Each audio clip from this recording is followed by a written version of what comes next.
ନମସ୍କାର, ଜୟ ଜଗନ୍ନାଥ ସାଙ୍ଗମାନେ। ଆଜି ପବିତ୍ର କାର୍ତ୍ତିକ ପୂର୍ଣ୍ଣିମାରେ ସକାଳୁ ସକାଳୁ ମୋ ପୁଅ ଡଙ୍ଗା ଭସେଇବାକୁ ବାହାରି ପଡ଼ିଲା। ଡଙ୍ଗା ଭସେଇ ଆସି ଘରେ ସମସ୍ତଙ୍କୁ ପ୍ରଣାମ କରି ମୋ ସହ ଟିକେ ଖେଳିଲା। ତା ସହ ଟିକେ ଖେଳି ସାରିବା ପରେ ମୁଁ ଚାଲିଲି ମୋ କର୍ମକ୍ଷେତ୍ରକୁ। ବୁଝିପାରିଲେନି କି? ରୋଷେଇ ଘର ମ, ସେଇଟା ହିଁ ତ ମୋ କର୍ମକ୍ଷେତ୍ର। ରୋଷେଇରେ ଆଜି ପନିର ମିକ୍ସ ଭେଜ୍ କରିଥିଲି।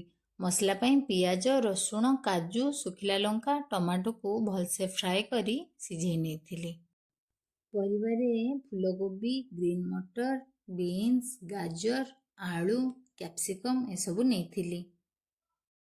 ତାପରେ ତାକୁ ଗ୍ରାଇଣ୍ଡ କରି ରଖି ପରିବା କିଛି ଛାଣି ନେଇଥିଲି।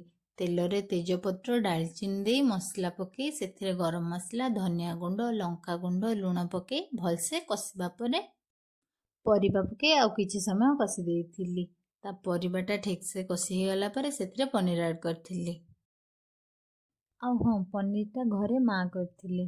ଯେହେତୁ ଘରେ ହେଇଥିଲା ପନିରଟା ବହୁତ ସଫ୍ଟ ହେଇଥିଲା ଆଉ ଭଲ ଟେଷ୍ଟି ବି ହେଇଥିଲା। ପନିର ପକାଇ ଆଉ କିଛି ସମୟ କଷିବା ପରେ ରେଡ଼ି ହେଇଯାଇଥିଲା ପନିର ମିକ୍ସ ଭେଜ୍। ଭିଡ଼ିଓଟି ଆପଣଙ୍କୁ କେମିତି ଲାଗିଲା please like, share and subscribe କରିବେ। ଯଦି ଫେସବୁକରେ ଦେଖୁଥାନ୍ତି ତାହେଲେ ପ୍ଲିଜ୍ ଫଲୋ କରିବାକୁ ଭୁଲିବେନି।